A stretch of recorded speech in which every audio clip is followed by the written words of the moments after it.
Page આવી જશે student module માટેનું. હવે આ જે વેબ પેજ છે તમારે ના આવે તો આની સીધી લિંક છે વિડીયો ડિસ્ક્રિપ્શનમાં આપી દઈશ, એટલે સીધા તમે આ પેજ પર આવી જશો. કેમ કે ઘણી વખત લિંક અલગ અલગ આવી જતી હોય તો તમે લોગિનના પેજ પર આવી શકતા નથી. જાહેરાતનું વર્ષ સિલેક્ટ કરવાનું આવશે તો 24-25 આપણે પસંદ કરી દેવાનું છે. અહીં મેસેજ આવે તો આને ક્લોઝ આપી દો. હવે અહીં જોશું તો બાલવાટિકાનું તમારે જેટલા પણ વર્ગ હશે એ પ્રમાણે અહીં આપેલું હશે અને સંખ્યા છે એની 0-0 આપેલી હશે. જે વર્ગને આપણે પ્રમોશન આપી દીધું હશે એની અહીં કુમાર કન્યા બતાવતી હશે અને અહીં ટોટલ સંખ્યા પણ એની બતાવતી હશે. વ્યૂ મેનેજ પર જઈને તમે મેનેજ પર કરી શકો છો, પરંતુ બાલવાટિકા અને ધોરણ 1 જેની એન્ટ્રી તમે નહીં કરી હોય તો એની સંખ્યા અહીં 0-0 બતાવશે. તો સૌપ્રથમ આપણે શું કરવું પડશે, કંઈ બાલવાટિકાને તમારે વર્ગ કેટલા છે એટલે વર્ગ મેનેજમેન્ટ આપણે કરવું પડશે. અમારી સ્કૂલમાં અહીં અમારે 2 વર્ગ છે તો અહીં એ એક જ છે તો આપણે બી લાવવો પડશે બાલવાટિકા માટે. તો એના માટે સેક્શન મેનેજમેન્ટમાં જવાનું છે. હવે અહીં શું કરવાનું છે, સિલેક્ટ ક્લાસ પર ક્લિક આપવાનું છે. ત્યાંથી બાલવાટિકા આપણે પસંદ કરીએ છીએ. હવે જોશો તો એ વર્ગ તો પડેલો જ છે તો અહીંથી સીધો બી વર્ગ જનરેટ થશે. તો અહીં હું પણ બી લખી દઉં છું અને એડ સેક્શન પર ક્લિક આપું છું. અહીં તમે કંઈ ના લખો તો પણ ચાલશે. તો અહીં તમારે કોઈ તમારા વર્ગનું નામ જે પણ તમારે રાખવું એ રાખી શકો છો. અહીં ઓટોમેટિક બી તો આવશે જ, અહીં તમે ગમે તે રાખી શકો. તો અહીં એડ સેક્શન પર ક્લિક આપશો એટલે નીચે જોશો તો અહીં મેસેજ બી આવી જાય છે સેક્શન એડેડ સક્સેસફુલીનો. અને નીચે સ્ક્રોલ કરો તો અહીં બાલવાટિકાનો એ વર્ગ તો હતો જ અને બી વર્ગ પણ આવી ગયો છે. હવે તમે એની અંદર ડિલીટ પણ કરી શકો છો અને એડિટ પણ કરી શકો છો. ડિલીટ કરવો હોય, વર્ગ વધારાનો ક્રિએટ થઈ ગયો તો ડિલીટ કરવાનો, પરંતુ ડિલીટ કરતી વખતે ધ્યાન રાખવાનું કે બાળકો આપણે એ વર્ગમાં એડ કરેલા છે કે કેમ. તો આટલું ખાસ થઈ ગયું. હવે હું સ્ટુડન્ટ ડેશબોર્ડ પર જઈશ. હવે અહીં જુઓ તો એ અને બી 2 વર્ગ મારે આવી ગયા છે. તમારે જે વર્ગમાં એડ કરવાનો હોય વિદ્યાર્થીને ત્યાં એડ સ્ટુડન્ટ પર ક્લિક આપવાનું છે. હવે એડ સ્ટુડન્ટ પર ક્લિક આપતા પહેલાં વાત સમજી લો કે તમે આધાર ડાયસની જે વેબસાઇટ છે એની પર એન્ટ્રી કરેલી હશે સ્ટુડન્ટની. તો એ એક બાજુ આ જે આધાર ડાયસની વેબસાઇટ છે એ બાલવાટિકાની એન્ટ્રી કરતા હોય તો બાલવાટિકાની, પહેલા ધોરણની કરતા હોય તો પહેલા ધોરણની.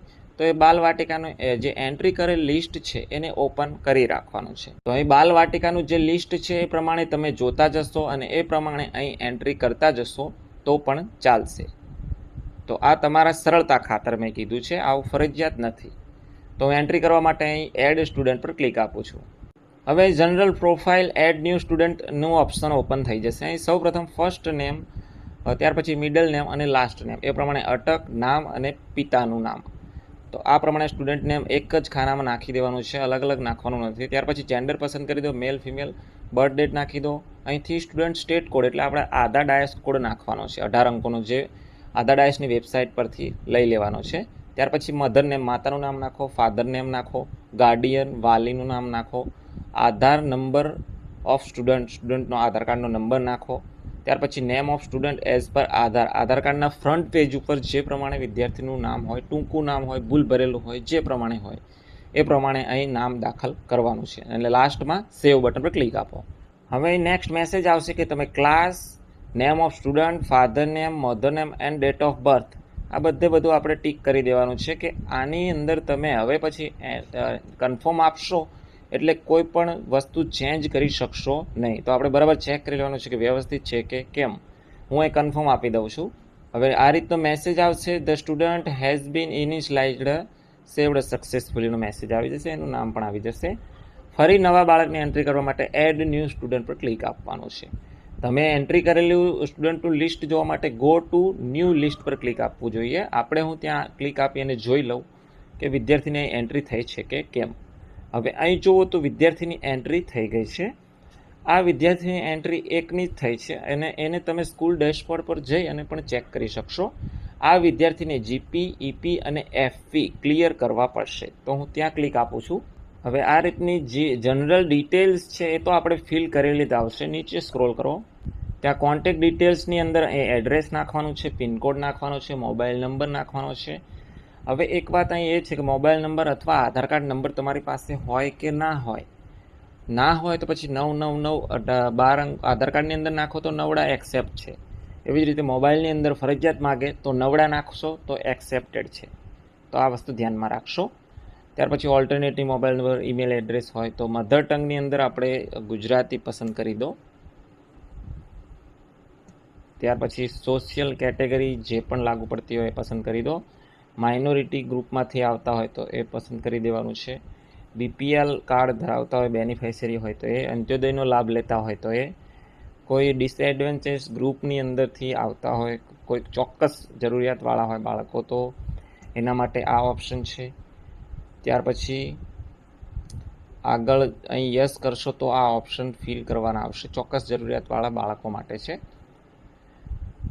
ત્યાર પછી ડિસેબિલિટી હોય તો એ પ્રમાણે છે, ઇન્ડિયન છે તો હા આપવાનું છે. ત્યાર પછી આઉટ ઓફ સ્કૂલ સર્વેવાળું બાળક હોય ગયા વર્ષે અથવા આ વર્ષે એવું બાળક હોય તો અહીં યસ આપવાનું છે, અન્યથા ન આપવાનું છે. ત્યાર પછી અહીં ડિસેબલ આવશે, બ્લડ ગ્રુપ આપણે જાણતા હોય તો એ લખી દેવાનું છે, અથવા તો અંડર ઇન્વેસ્ટિગેશન આ ઓપ્શન સિલેક્ટ કરવાનો છે અને અપડેટ પર ક્લિક આપી દેવાનું છે. હવે જનરલ પ્રોફાઇલ, જનરલ ડિટેલ્સનું જે ફિલ્ડ છે એ આપણે ફિલ કરી દીધું છે. ત્યાર પછીનું જે બીજું એનરોલમેન્ટ ડિટેલ્સ અને ત્રીજું ચોથું આ ત્રણે ત્રણ ઓપ્શન છે, અહીં સૂચના આપવામાં આવે છે કે user can save the general profile, એટલે જનરલ ડિટેલ આપણે સેવ કરી લીધી. ઈપી એટલે કે એનરોલમેન્ટ ડિટેલ, એનરોલમેન્ટની જે પ્રોફાઇલ છે અને FP will be activated shortly, એટલે આ બંને ઓપ્શન છે એ હાલ આપણે અવેલેબલ છે નહીં, એટલે કે એને અપડેટ કરી શકતા નથી. તો અહીં આટલા સુધી જ છે વિડીયોની અંદર. આપણે સ્કૂલ ડેશબોર્ડ પર જશું એટલે જ્યારે પણ જે ઈપી, જીપી અને એફપીનો જે ઓપ્શન છે એ અવેલેબલ કરવામાં આવશે ત્યાર પછી આપણે એમને અપડેટ કરી શકીશું. અહીં હાલ એક પણ સ્ટુડન્ટ બતાવતું નથી, પરંતુ તમારે આવું બને તો અહીં એકાદ દિવસ તમે રાહ જોશો, ત્યાર પછી તમે એન્ટ્રી કરેલ સ્ટુડન્ટનું લિસ્ટ છે અહીંથી બતાવશે. વ્યૂ મેનેજ પર ક્લિક આપશો તો ઓબ્વિયસલી અહીં તો સ્ટુડન્ટ બતાવશે જ. તો અહીં જીપી ક્લિયર થઈ ગયું છે, ઈપી અને એફપી બાકી છે, એ આપણને હાલ અપડેટ કરવા દેતું નથી.